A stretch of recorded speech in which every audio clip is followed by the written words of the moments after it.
On the Russia-Ukraine conflict, President Trump spoke with President Putin yesterday. As President Trump said, it was a good and productive phone conversation. Both President Trump and President Putin agreed on the need for this conflict to end with a lasting peace. They agreed, quote, the movement to peace will begin with an energy and infrastructure ceasefire, as well as technical negotiations on implementation of a maritime ceasefire in the Black Sea, full ceasefire and permanent peace. Today, President Trump spoke with President Zelensky. As President Trump said, it was, quote, a very good telephone call, with much of the discussion based on the call made yesterday with President Putin in order to align both Russia and Ukraine in terms of their requests and needs. In addition to these conversations, everybody's talking. Special Envoy Witkoff met with Putin last week. Last weekend, Secretary Rubio spoke with Foreign Minister Lavrov. And, of course, Secretary Rubio and National Security Advisor Waltz met with the Ukrainian delegation in Jeddah. Negotiations will continue in Saudi Arabia in the coming days. On reports of Russian strikes on civilian infrastructure overnight, attacks like these are precisely why President Trump is committed to peace. It is time for the death and destruction to stop and for an end to this senseless war. As Secretary Rubio has said, there is no military solution to this war. All sides need to move to a ceasefire. President Trump has made this clear as well. We cannot get to the table for negotiations to end the war without a ceasefire in place. The shooting has to stop first. But we also have a direct statement, which I'm going to read to you as well, and to those who are watching from home or from their offices and from around the world, a statement from Secretary Rubio and the National Security Advisor, Mike Waltz. And this also directly addresses some issues that we're expecting to come up, certainly in the next week, and the nature of where things stand at this point. And so here is that statement from the Secretary of State and the National Security Advisor. Today, President Donald J. Trump and Ukraine's President Volodymyr Zelensky had a fantastic phone conversation. President Zelensky thanked President Trump for a productive start for the work of the Ukrainian and American teams in Jeddah on March 11th. The meeting of the senior officials from both nations significantly helped in moving toward ending the war. President Zelensky thanked President Trump for the support of the United States, especially the Javelin missiles that President Trump was first to provide, and his efforts towards peace. The leaders agreed Ukraine and America will continue working together to bring about a real end to the war, and that lasting peace under President Trump's leadership can be achieved.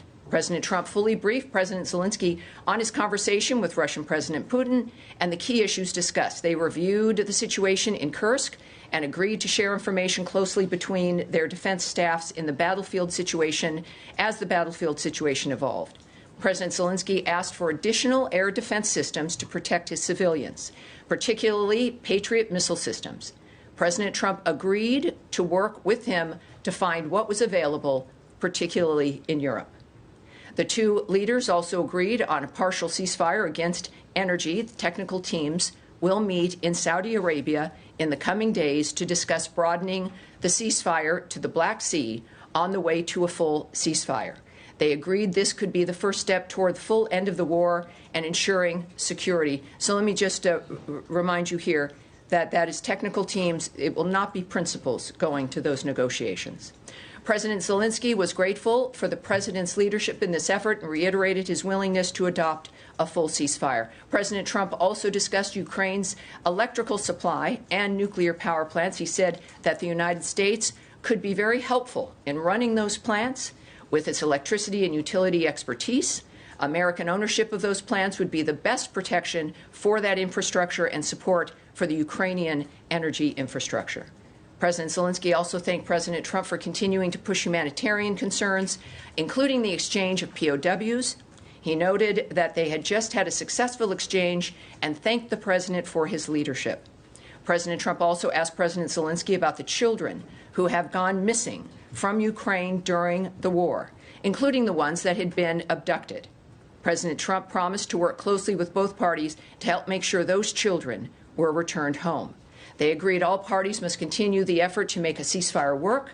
The presidents noted the positive work of their advisors and representatives, especially Secretary Roubio, National Security Advisor Waltz, Special Envoy Kellogg, and others. The presidents instructed their teams to move ahead with the technical issues related to implementing and broadening the partial ceasefire. The presidents instructed their advisors and representatives to carry out this work as quickly as possible. The presidents emphasized that in further meetings, the teams can agree on all necessary aspects of advancing toward lasting peace and security.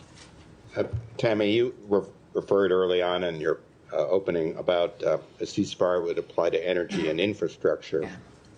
The statement says agrees on a partial ceasefire against energy. It doesn't say anything about other types of infrastructure. Can you explain what specifically the partial ceasefire covers? And when it says energy, what does that mean specifically? Does it mean the electrical grid? Does it mean power plants? What really is covered by this ceasefire? I think when we have technical teams moving to an area within days to discuss the technical aspects, we'll get those answers. But one thing that is clear is that, as I've noted, we've never been closer to the full ceasefire. As Envoy Witkoff noted last night, that it is just a short way away to a complete ceasefire. That is clearly the goal. The goal has been a ceasefire within which we can begin negotiations for peace itself. That has not changed. So this is, of course, as we know, this is an agreement.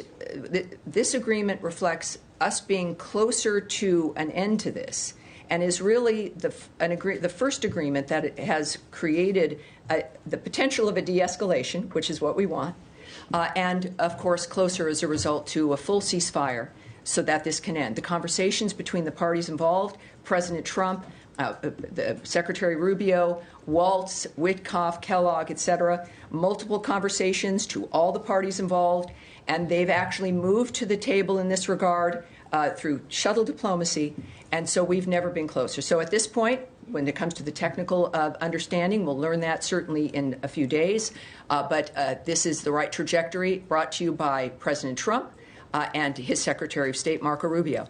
Nadia. Yes, yes, sir. Going back to Ukraine talks, if I may. The Secretary last week met with Ukrainian colleagues, and he discussed full ceasefire deal. And he gave a press conference, the latest one I think was in Canada, where he said that, when we're going to talk to Russian leadership, we will know if they say no, I'm going to quote the Secretary, it will tell us a lot about their goals and what their goals are and what their mindset is. The concerns that, with current achievement you have, Russia might be using these negotiations to accelerate victory, to weaken Ukraine, to strengthen itself. Energy, infrastructure deal or ceasefire will help Russia more than Ukraine. Because right now winter's over. There's lots of conversations that we have that are suppositions and what we imagine because of our own experience and what we think may or may not happen. But there's something very specific happening right now. Conversations between the top leaders, conversations between all the parties involved, measures so that people will be meeting in the coming days to get to specifics. No one's waiting for the next week to maybe have another call, to maybe figure out something, maybe you'll show up. These are specific actions that are being taken immediately. So we've been in this really fast environment where everything's happening fast. The good news is, so is peace. We've never been closer. So there's all kinds of reasons that might be informing President Putin's reasoning. I don't know, and I'm not going to guess at what those are. What I do know is what President Trump is doing, the hard and fast framework of what we expect in the next few days in Saudi Arabia, the people who are committed to this, and that everyone now is at a table to get this to the same goal.